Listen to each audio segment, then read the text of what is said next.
Great. Welcome, everyone. Thank you all so much for joining our town hall tonight. We've got a lot of really great content to cover with you. If this is your first time joining an AAC event, I'll just do a quick introduction. My name is Erica Hawthorne. I'm the Interim Executive Director for AAC, and we are a national network dedicated to arts administrators, artists, and arts educators. I'm gonna let a couple more folks in. Our mission is really all about supporting folks of color in the arts, uplifting folks, providing professional development and community building programs to help more of us get into those formal leadership roles so that we can really change the sector. Our goal is to help create a sector that is more anti-racist, anti-oppression, and human-centered, and that centers transformational justice.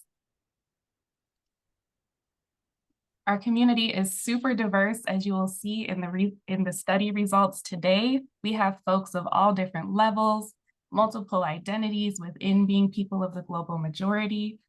We've got folks with all different roles, so arts educators, administrators, and fundraising, executive roles, all sorts of roles within the sector.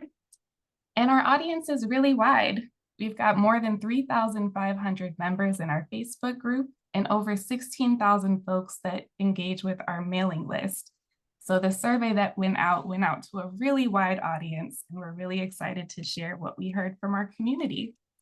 And I'm sure you all know this from registering for the event, but our study was focused on getting the policy priorities from our community of global majority artists and arts administrators, and hearing what they really want AAC to focus on as we work to build out the advocacy arm of our work. So I am really excited to introduce you to our research team who has been phenomenal and led through this process over a really long time.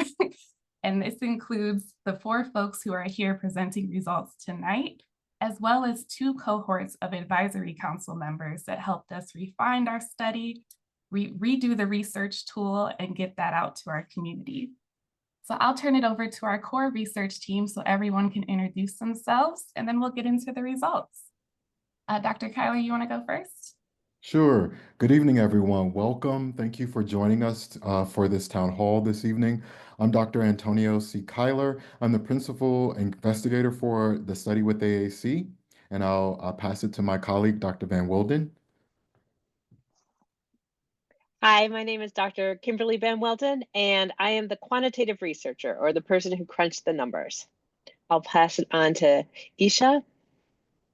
Hi, folks. My name is Isha, and I'm the lead research manager for the study. Just making sure everything is moving forward as it should be, and I'll bounce it back to Erica. Thank you all. And again, we won't do introductions of the entire advisory council, but definitely want to do a thank you and shout out to both of our cohorts that helped refine the study. And we'll share both the slides and the recording after today so you can read more about everyone that is involved. So now we are ready to get into our actual results. We will have Q&A at the end, but if you have questions as we go, feel free to put them in the chat or raise your hand. And let's go ahead and get into it. Thank you, Erica. So for those of you who are listening, you may see that we had a 21 person advisory board. And really this, that you're going to hear this presentation, the study results, is really the product of lots of collaboration, lots of feedback, lots of trying to include as many voices as is possible. And so we came up with these 2 research questions: what policy issues matter most to global majority arts administrators, arts educators, and artists when advocating for arts and culture? And do differences exist in the prioritization of policy issues based on the intersectional demographic profiles of global majority arts administrators, artists, and arts educators? We came to these questions because AAC, in its organizational life cycle, had its first strategic plan, and a part of the strategic plan had the goal of becoming a full kind of like advocacy opportunity to move forward those policy issues for global majority arts administrators, arts educators, and artists. And so we were grateful to the Wallace Foundation in helping to partner with us to fund that aspect of our strategic plan so that we can actually take action and get that work done. Thank you, Isha. And so as you can see from this, I'm going to start and talk about the demographic information that we collected. So this really was an opportunity for AAC to really find out who they are serving currently, and particularly for those who took the survey. And as you can see, 95% of the people who completed the survey identified as global majority, 5% identified as global minority, and those who identified as global minority, they were invited to leave the survey so that everything else you will hear from this slide on really focuses on our global majority members.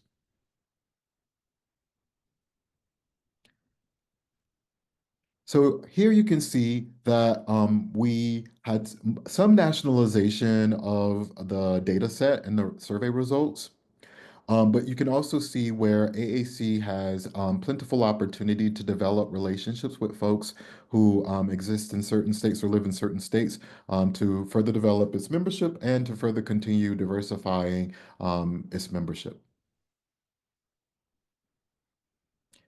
44% of the survey respondents identified as arts administrators, 38% identified as artists, and 18% identified as arts educators exclusively. You'll see that here the number is far greater than the previous slide, but that's because we also asked folks to identify if they were all three of these professional identities, and there are folks in our community who have portfolio careers where there are multi-hyphenates, and then there are folks who also are just identifying as one of these identities professionally. Here you can also see affiliated organizations that our members are a part of, from greatest to the least in terms of numerical value.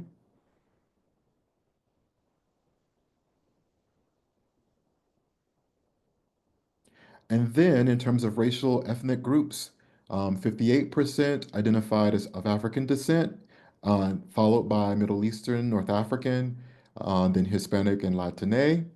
Bi multiracial was next, then followed by Asian and Indigenous. And then we also included folks who identify as Jewish.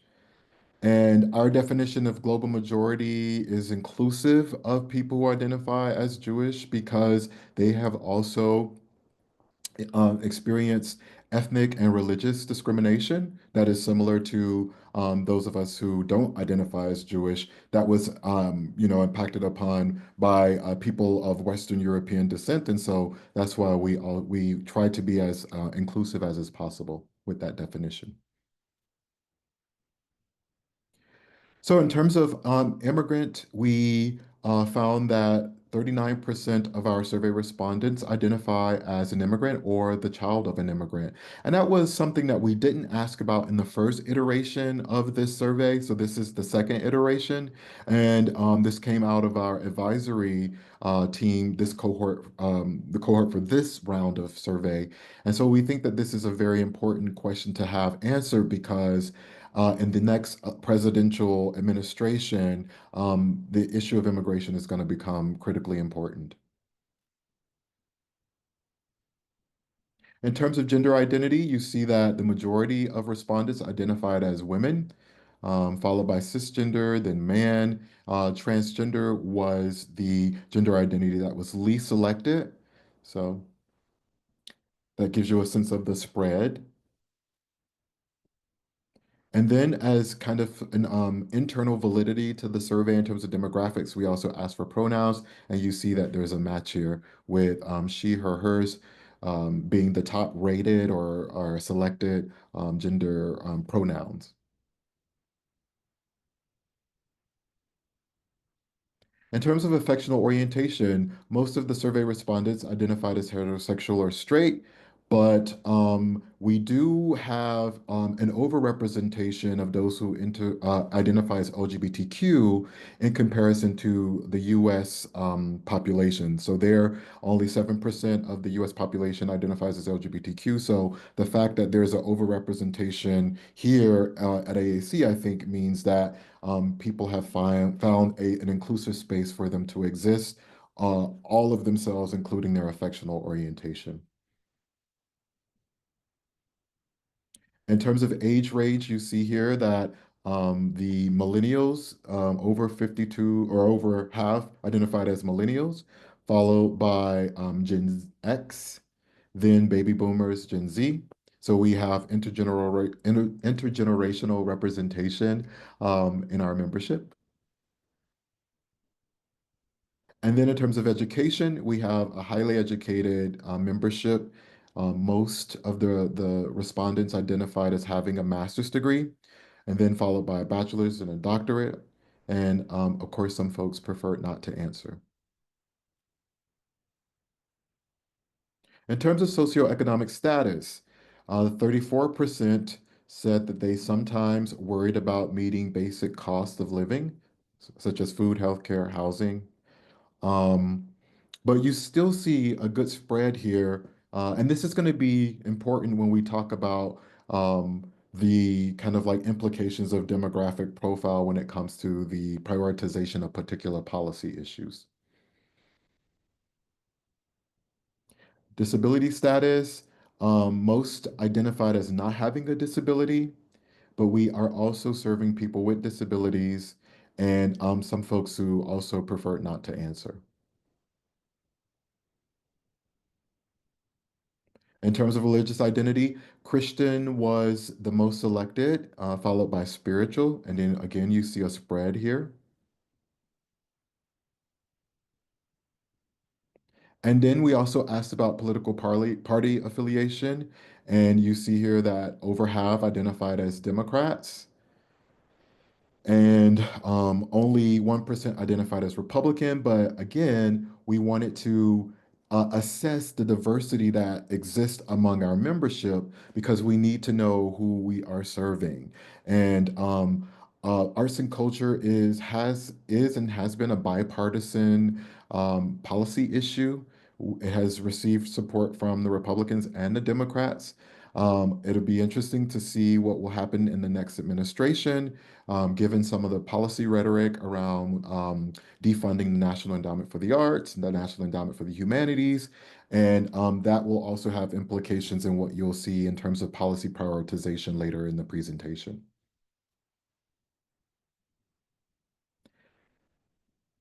And now I'll turn it over to my colleague, Dr. Van Welden. So the second research question was, what policy issues should the Arts Administrators of Color Network address in its advocacy? And if you took the survey, you realize that there was several different issues, a wide range of issues actually.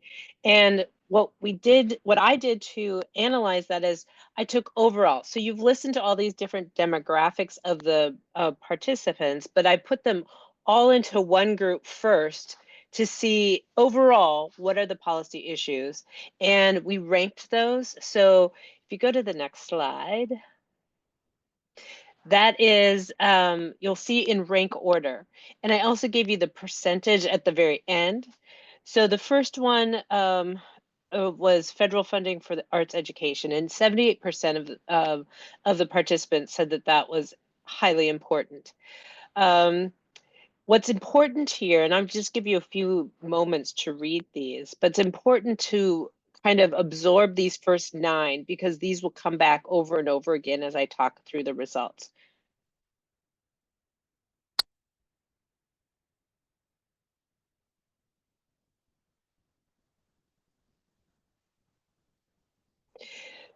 I think what's interesting is also if you look at the federal funding for arts education, federal funding for the National Endowment for the Arts, city and county funding for culture, state funding for culture, you'll see that a lot of those things are there, but then it comes into protecting affirmative action, access, diversity, equity, and inclusion.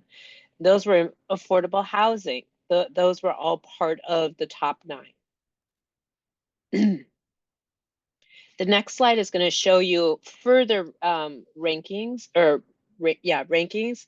And this just goes on with, we had 25 policy issues. And so these are the next, this is 10 through 20.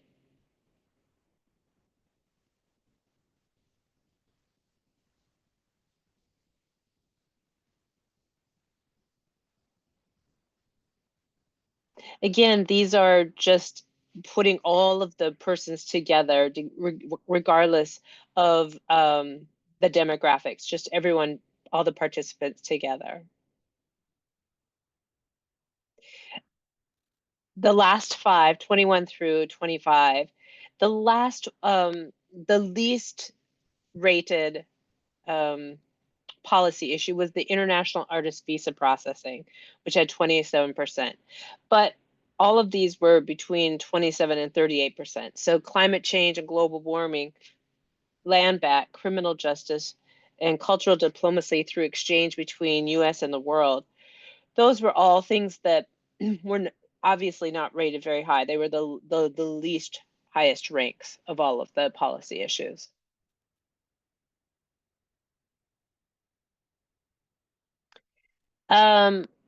This next question on the survey asked, why were these policy issues important to you? Like the ones that you chose, the ones that you rated very high, why were they important? And it was, the biggest percentage was that it was just personally important to them, which makes sense. If it's really important to you, it is probably going to be something that you will rate high.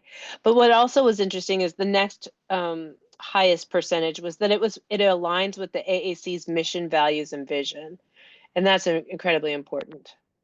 The least, very few, only 8% said it, the policy issues have received consistent attention from the US electorate.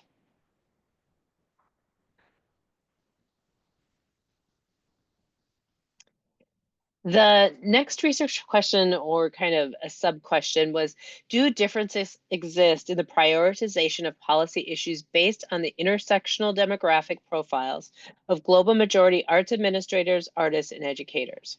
And this is where we took all of the demographics that Dr. Kyler talked about earlier, and we were seeing, are there differences if you said that you were this religious affiliation or this political affiliation or so forth. So we were trying to kind of ferret out some of those things.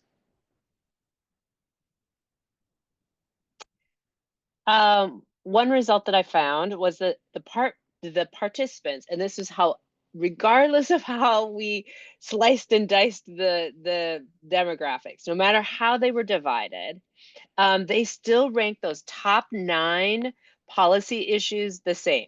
Now, there's a little bit of a caveat here. Overall, it was 1, 2, 3, 4, 5, 6, 7, 8, 9, and they were in this order. That order might not be the same, but those same 9 were within the top 9 of each demographics. That's what I should say. So if you go to the next slide, just to remind yourself, these were those 9 policy issues that continually rose to the top 9, regardless of whether I was doing it by overall or by doing it by all the different demographics that we had.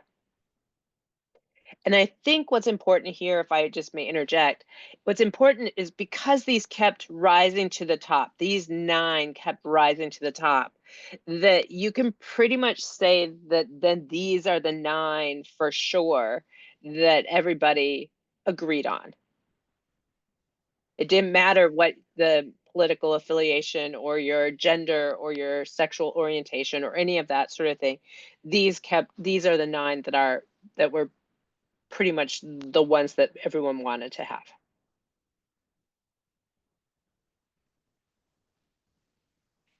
Another result that we found with the participants who identified as an immigrant or child of an immigrant responded 10 or more percentage points lower than those who did not identify as an immigrant or a child of an immigrant on 7 policy issues. And I think I have those on the next slide. Yeah, so if you look here, there were some policy issues that were not as important to certain demographics.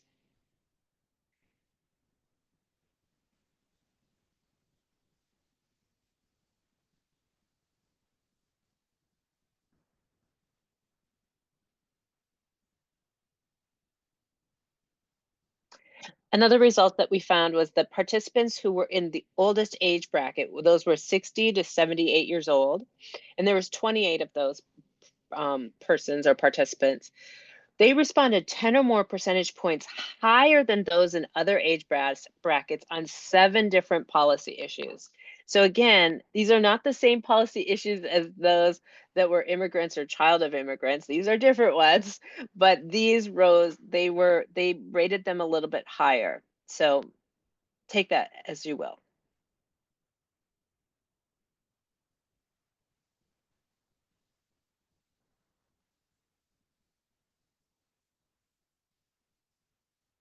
If you look at the first one, for instance, criminal justice, they had 50% and everyone else was around that 30 to 34%, every other age bracket. So, I mean, I don't know if this means anything per se, but it is kind of interesting.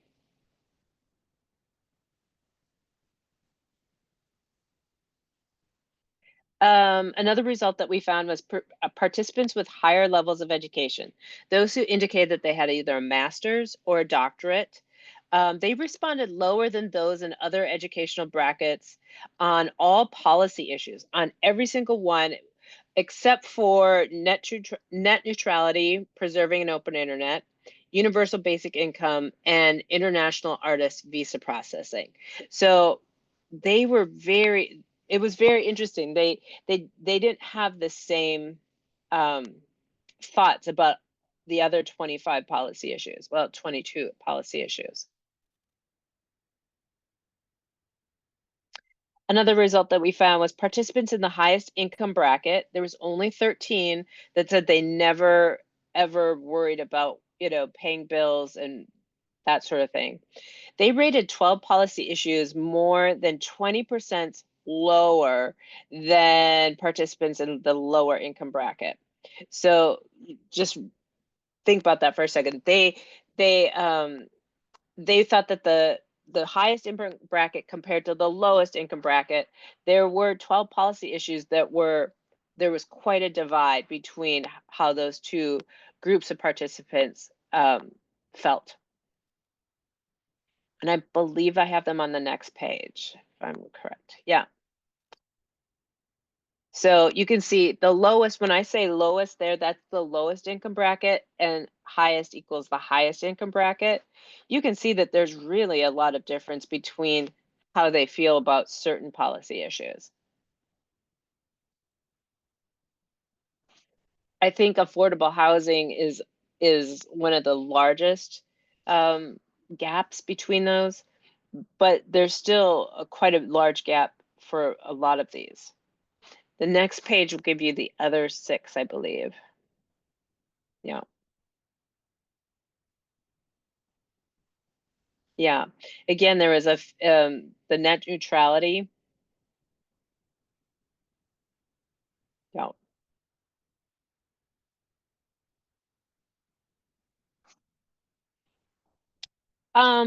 When it came to the demographic of affiliated organization categories, those with the largest participants, those that said they work for a nonprofit, they were an independent artist, or they were a consultant, they had very similar percentages for all policy issues. So again, it's one of those things that, we can divide people up into these different groups. In this particular case, we divided it by these 3 things, and we found that they really had roughly the same feelings as far as the policy issues.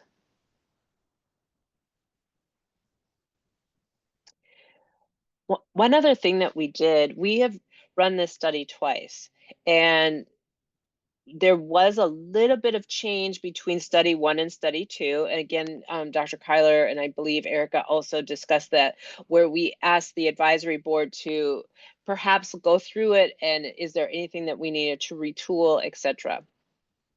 But the vast majority of it did stay the same. So we compared a little bit. And if you look at study 1, which happened, I think, in early of this year, compared to study 2, which happened in the fall of this year, we had 367 people who took it early this year and 279 who took the latest iteration of it. You'll see that really the global minority and the global majority are almost identical. So the participants who took the survey, 95% in this latest version, only 94 in the last version. Thank you, Isha. The study one took place in January. You'll also notice that the professional identity, which I think is important because this has such a diverse group. And so it wasn't just arts educators or arts administrators, it was artists as well. So you can see that arts administrators from January had 45%. This time we only had 44%, virtually identical. There's a little bit more movement when it came to artists and arts educators. We had 21% in January, only 18% this time, and 34% artists compared to the 38% this fall. Here's where I think maybe is kind of interesting if you like a little bit of the numbers. You can see how if you look at study 2 ranks, those were those 9 policy issues I talked about. Okay. If you go to study 1 ranks, those are the rankings of those same policy issues from that batch of participants. So in January, this is what, and if you look here, almost the same 9 have risen to the top, with the exception of the federal funding for the National Endowment for the Humanities. In study 1, that was ranked number 10. But the others all were the same, depending on the study, between the 2 studies. If you go to the next page, the one that was different in study 1, the study that happened in January, was the reparations for U.S. African descendants of slavery. That was one of the top 9 last time. This time, this fall study, it came to rank 13. So it was not in those top 9. Some you can see that there's a large difference. There's several rank placements different between them. Some are very close. Like for instance, climate change and global warming. Well, in study 1, it was ranked number 22. In study this fall, it was ranked 21. Very, very similar. But the federal funding for the Institute of Museum and Library Science Services, it was ranked low, quite a few places lower this study compared to the one that happened in January.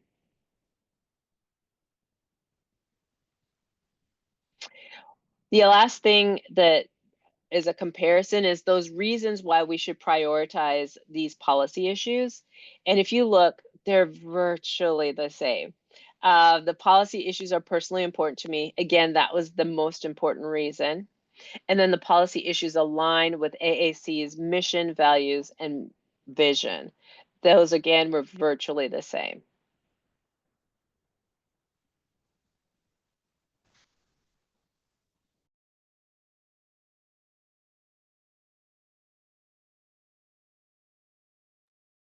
So now we'll just do a little preview of what comes next with the research study, and then we want to hold some time for Q&A as well. So I see we have a lot of advisory council members on the call today. Thank you all so much for joining, and thank you both Dr. Kyler and Dr. Van Wilden for sharing the results. We are actually meeting with our full advisory council this Friday to go a little bit deeper into these results with both cohorts. And then we'll be taking feedback from the team to inform what AAC's next steps are now that we've done this extensive research. Our goal is first, of course, we're going to be doing a write-up of our research findings. That'll be shared both through AAC and the Wallace Foundation. So stay tuned for that in the new year. We will also be looking at how to continue doing this survey annually as part of a member survey of other AAC priorities and integrating these questions in, because our goal is to make an advocacy agenda for artists, arts administrators, and arts educators of the global majority, but we know that's going to need to be iterative. This study is really phenomenal to give us a starting point of what folks want us to prioritize. but especially with the new administration.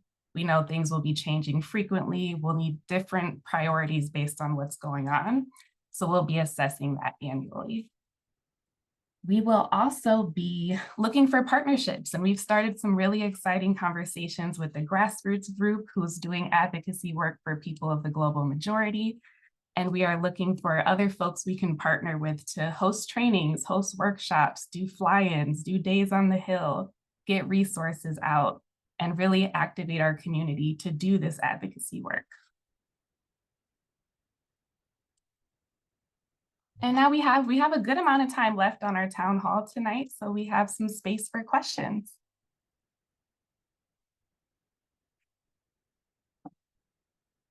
Let me see.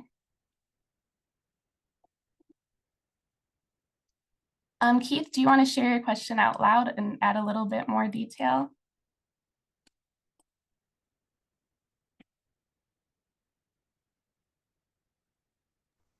Yes, I will. I'm Dr. Keith D. Lee, and my question is, are the policy findings going to be reviewed by global continents and especially by U.S. regions, looking at the RASOs? I find that there are multiple differences between the regions in the United States in terms of gender identification, policy recommendations, and it seems like you have this block of information right now. And um, most of the arts development, I'm just speaking for the United States, I haven't done a global thing, that I found in the United States is on the coastal areas. But the middle of the country is not as advanced. You will find cities like Chicago, Minnesota, some of those places that have advanced arts policies, but not along the Midwest, Mid-South corridor. In Houston, of course, Texas has advances too. So that's the question. That's the gist of the question. Yeah, I'll say all of our study was focused on US participants, and so will our advocacy work following this. AAC, when we did our strategic plan, we had a very big, bold vision for changing the world, but we tried to narrow it in to focus on US specifically, just as a starting point for our capacity. So yeah, we'll continue focused on US-based regions. But, you know, it could be a potential partnership opportunity in terms of advocacy to try to build relationships with the state arts agencies because they are experts in their locales. And then also, you know, AAC is doing some work with Americans for the Arts. Is that right, Erica? That this study results will help inform, I believe. Yeah, we're talking with AFTA about some partnership at their conference, and definitely have started conversations with the regional arts associations about partnerships. So we will see how that evolves. Bertrand? I did want to uplift a different element of his question in terms of, are we looking at the results by region? So like what the South says, what the Midwest says. And I think he mentioned something really interesting, and like it might even be useful to do like micro regions of like specific places. So for example, I live in South Carolina, and we know that Florida recently defunded their arts agency. Here in South Carolina, or not their arts agency, their grant funding.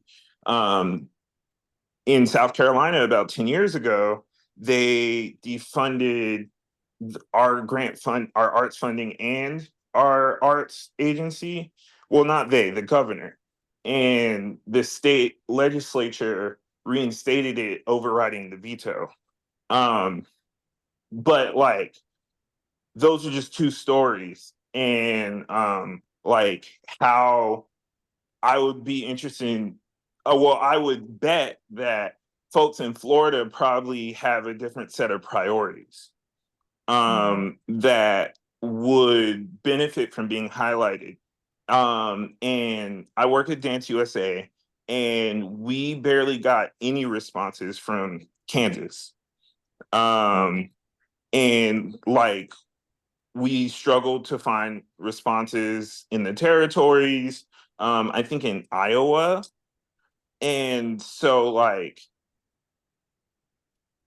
I'm not sure how much extra labor it would be, if it'd be a filter or if it would be like a whole like analysis process, but I think it would be beneficial to the ecosystem if we were able to get eyes on what's happening in different areas of the country versus like the Northeast and like California.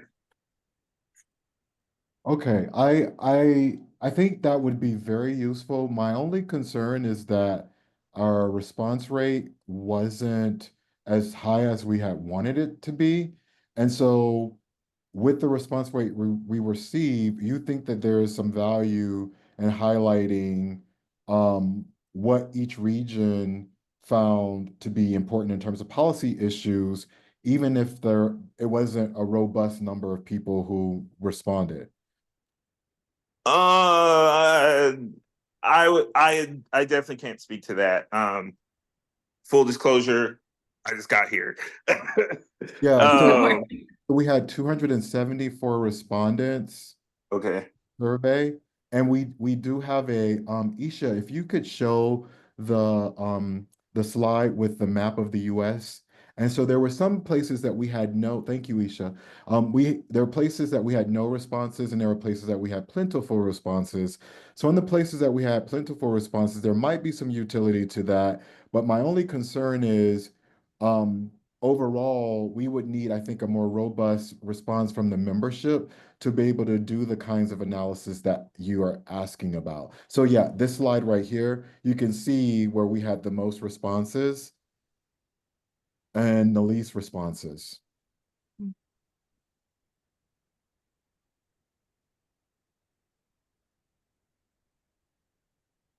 Yeah, I think places. Well, Dr. Keith has his hand raised.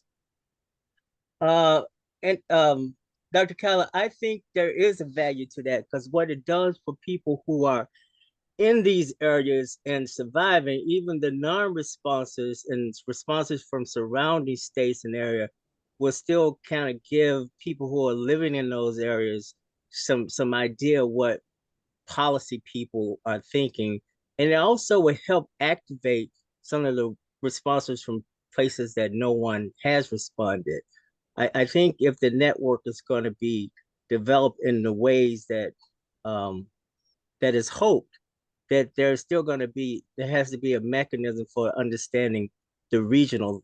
And that's why I mentioned the US RAOs are now beginning to respond in that way as well, due to some of the Wallace Foundation funding. So some of the surveys that are going to be coming out of Wallace soon, including this, is going to be valuable. But then it's going to take regional people in those states and areas to begin to look and see how they compare to other states. And that may be a part three. I think you've done a wonderful job. Your team has done a wonderful job with this information. But again, even looking at this map, we don't see uh, a representative sample in the middle of the country. And that's my concern. We are here, we just don't have the data to go to the foundations, to go to the councils, to go to the policy people and say, you know, this is what's done in other parts and this is not being done here. And we need to figure out why. Right. Then, and thank you for that feedback.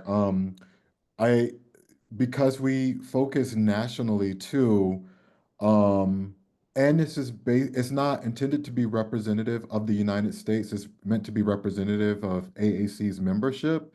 So this also shows where AAC has members who were willing to respond on the particular at a given time. So that also kind of plays into like you know how useful, like, because even when we did the analysis to see if there were significant differences, I think the analysis would have revealed if there were significant differences based on region as well, right, Dr. Van Welden? Yeah, and we didn't have enough participants to do like something that would say this is a significant difference. What we could have shown was differences in participants.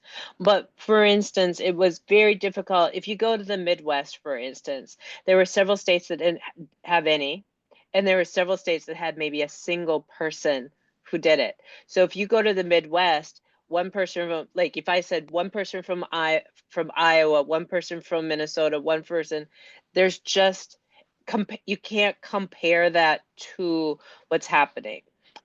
Say in the East Coast with like New York and New Jersey and that sort of thing, because they had more people from one state than they did in the whole Midwest. So that makes it difficult. What I do think, though, is you brought up an excellent point, and it would be, I think, the next step is to really ramp up how the places that you want to get more participants to help see what's happening so that you can do these comparisons. Right now, it was just a catch-all. Like we put it out there, we're hoping people will respond. But now that you see this slide and you kind of see how many people came from different, this will allow AAC perhaps to focus their energies to get more people from the underrepresented areas of the country to participate so that you can then do the step that you would like, which is to see, now I can compare my region to another region to see what's happening. We're a little early for that because we just don't have the numbers for this time. But I think it's an excellent, I would 100% say do that for your next step. Well, let me suggest this, because I understand the early process, but I remember when Quanice and others were thinking of this organization, and Quanice said, oh, this is just to represent the DC area. I said, Quanice, I think this is going to be a national organization. So again, it has become a national organization. I also recommend that this information, if you can, be disseminated at the Association of African American Museums, because having attended some of those conferences and some of those meetings, they don't necessarily think of themselves as arts administrators. They're museum administrators and curators. So some of the ways, and also notice that there's no arts researcher in the diagram or descriptor. So again, some of the process that needs to happen at this point is to change the definition and expand the definition of arts administrators. And so I think there are the markets out there, and there are multiple museums across the country. And so those people could have completed the survey had they known about it, or had they thought about themselves as arts administrators in addition to museum administrators. So even with the limited number of information, having a passage or a paragraph said, in New York, we found da, da, da, but when we went to the Midwest, we barely got 1 or 2 respondents for whatever. That gives information to others about what type of research is needed across the country.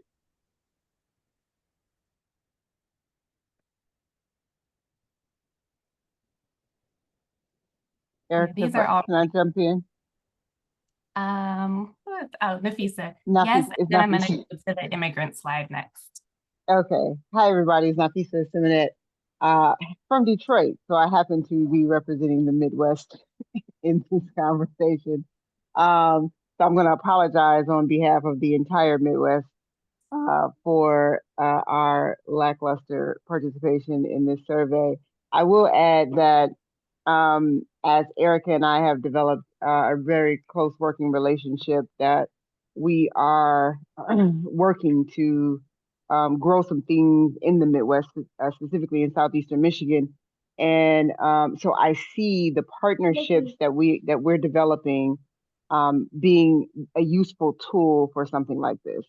So if AAC can, and I'm certain is willing to create other partnerships like this across the country, we would see an increase. So when this survey was going out and around, we didn't have the kind of relationship that we have now. And I know for certain that the Midwest would have been represented a little bit more strongly had we had that partnership. But I think moving forward, that's a way that I see us being able to grow this collection of data and information. Yeah, thanks, Nafisa. And LaShondra, I know we would love to do a round 3. We'll have to talk to Wallace about that to get some funding to continue the research this robust. But what we are committed to doing is also seeking funding for this, but doing programs and collaborations to, oh, thank you, to address the policy priorities and start building out some educational tools and programs around it. But yeah, the way we're looking at it now is integrating these questions into a more broad membership survey so that folks can inform all different areas of what AAC services and programs look like. But I do want to get us to the immigration slide. A couple of people wanted to dig into that information. Give me 1 second. Is it this one, or you're looking for the one with the chart on the different priorities? No, thank you. This is good grounding. Sorry, everybody. This is Dr. Sharon. This is good grounding for what I was sort of curious about. So it sounds like, or it seems like there were more individuals who were non-immigrants or children of immigrants. So yes, can we please, and I think somebody else was asking about the one that had the direct comparison. So if we can look at that on the policy side. Yes, that is this one. Yes. Yes. There we go. Thank you. And Katie, did you have a specific question you wanted to dig into on this one? Yes, I do have a question, but I've been thinking about it because the percentage actually represents the number of people who chose the policy, right? So I was having a moment to think about this because when it was presented, I believe it was like immigrant, non-immigrant importance.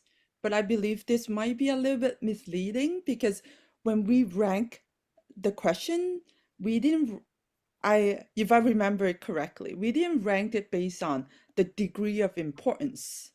So I'm just wondering, maybe, I believe that maybe there's some clarifications, like this is not direct comparison because there might be less people who, for immigrant children or, non-immigrant who chose like certain policy less, but doesn't mean that it's less important, right? You did the actual survey did actually ask you to rank it a degree of importance.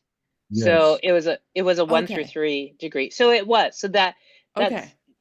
but what is misleading, and I don't want to call it misleading, and that's why I put it in percentages, is Right. the amount of people that are immigrants or children of immigrants is a different amount of people that were Yes. not immigrants.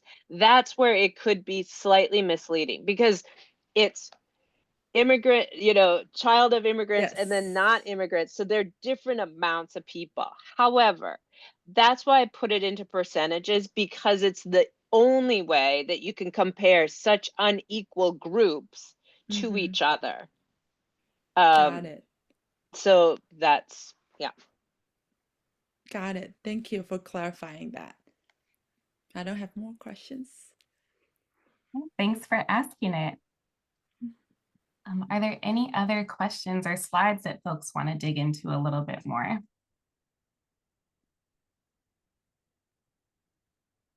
And if there isn't, I'd be curious to hear from you all who are still with us, how you would like to see AAC translate the results into their policy agenda, especially since it'll help inform our discussion on Friday with the advisory committee.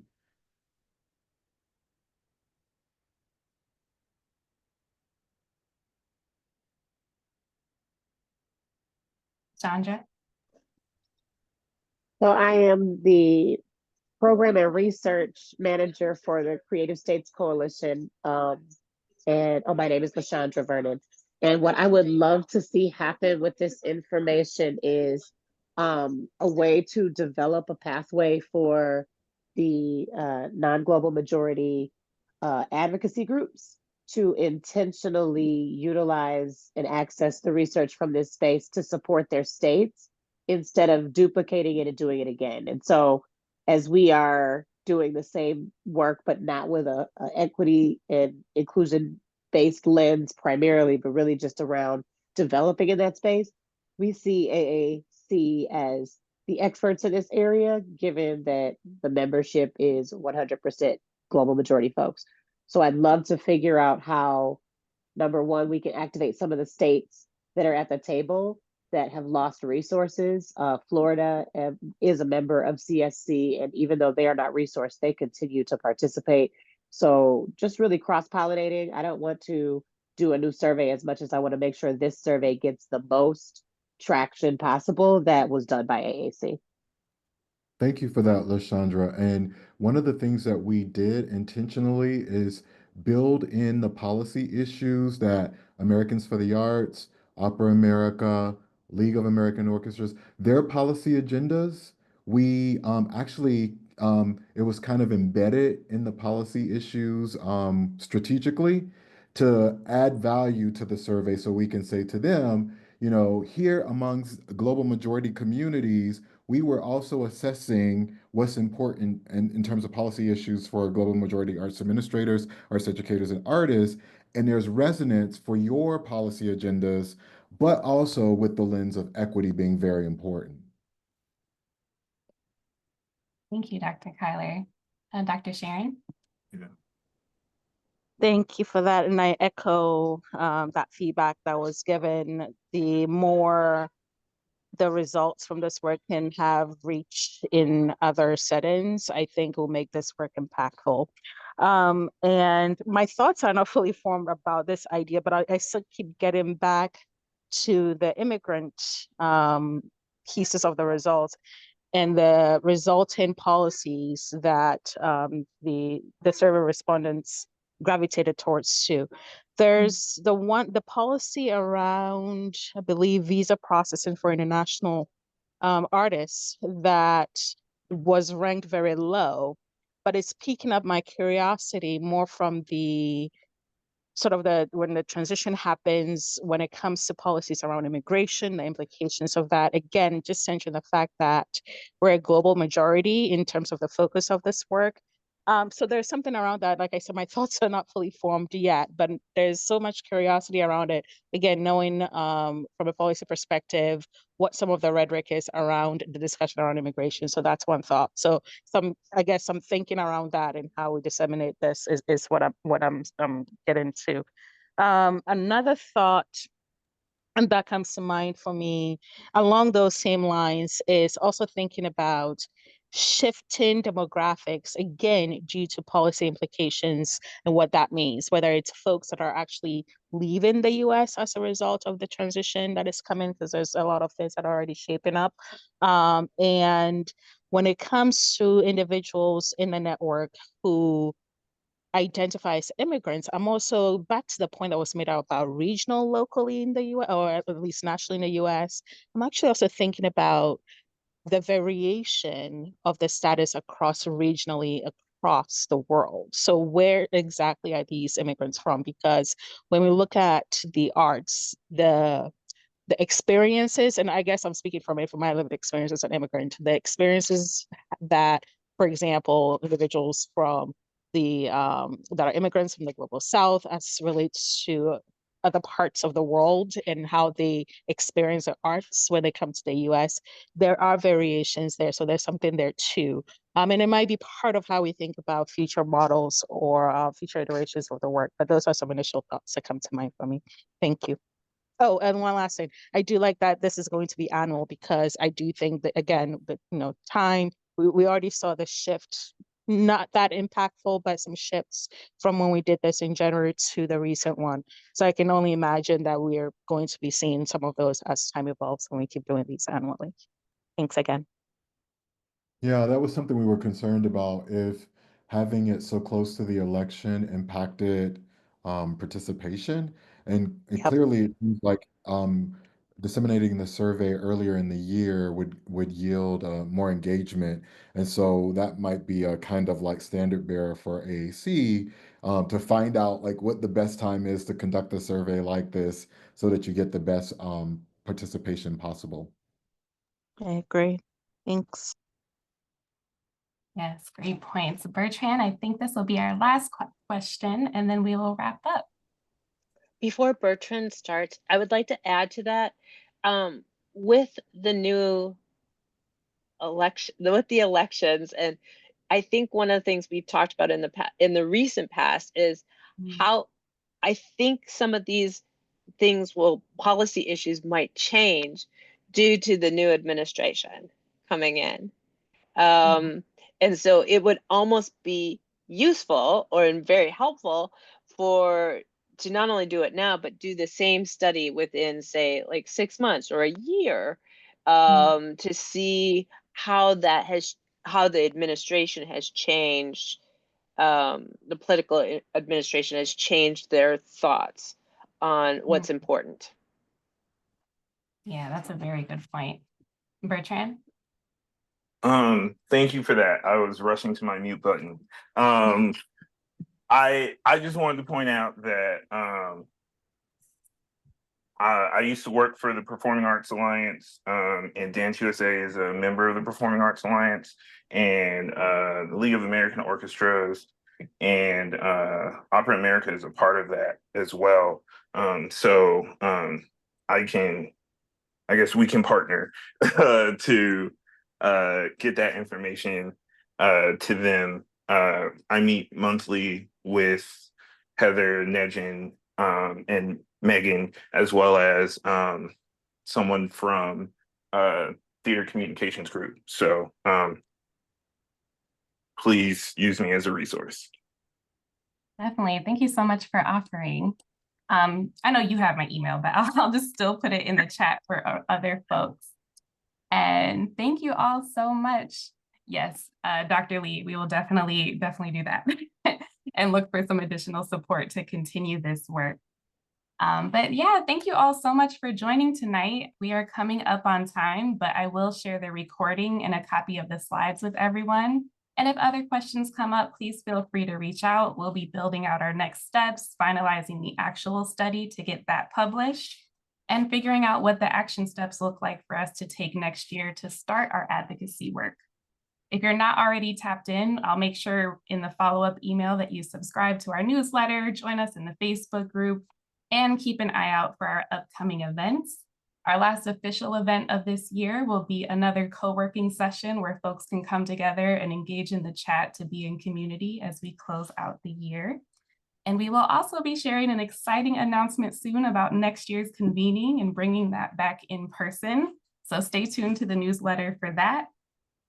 And yeah, just thank you all so much for joining. It's 5 o'clock Eastern time. I know folks are joining from a lot of different time zones, but appreciate you taking the time to come hear our results and give us some feedback. Yes, thank you all so much. We'll be here. Feel free to email with any follow-up questions. But Thank you. Yeah, thanks. Have a great night.